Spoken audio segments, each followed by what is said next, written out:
Nyuma y'ibyuma ndetse na marikeri, u Rwanda rugiye gukaza ingamba kuri e-cigarette ndetse na vape.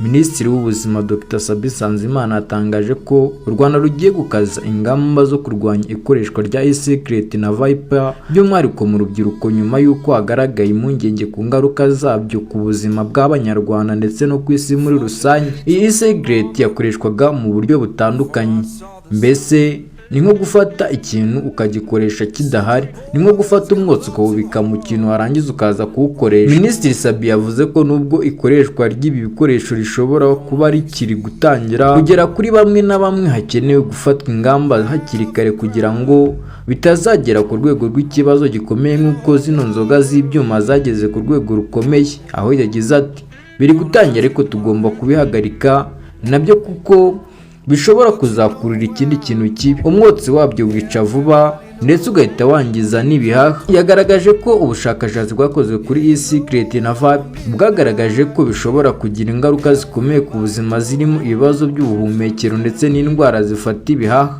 Minisitiri Sabin kandi yavuze ko abantu bakoresha ibi bikoresho akenshi bashobora kugira ibimenyetso birimo ijwi rihinduka vuba cyangwa kugenda akorora ndetse n'ibindi bitandukanye by'ubuzima bwo mu muhogo. Ibi byatumye Minisiteri y'Ubuzima ishimangira ko hakeneye ubukangurambaga no gufata ingamba zo gukumira ikoreshwa rya vape ndetse na e-cigarette, cyane cyane bakarica mu rubyiruko kuko ari rwo rukunze gukoresha bino bikoresho rutazi neza ingaruka zabyo. Abashinzwe ubuzima basaba ababyeyi, abarimu ndetse n'abandi bafite uruhare mu kurera urubyiruko gukomeza kubigisha ingaruka z'ibiyobyabwenge n'ibindi bicuruzwa bishobora kwangiza ubuzima bwabo, harimo kunywa inzoga zitujuje ubuziranenge, kunywa amatabi ndetse n'ibindi bigiye bitandukanye.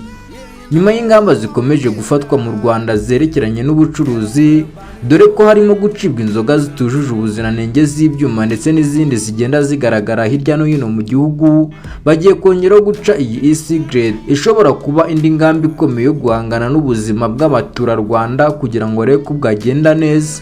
E-cigarette reka tuyice kuko irimo kwangiza ubuzima bw'Abanyarwanda. Naho njye wumvaga ni Damour.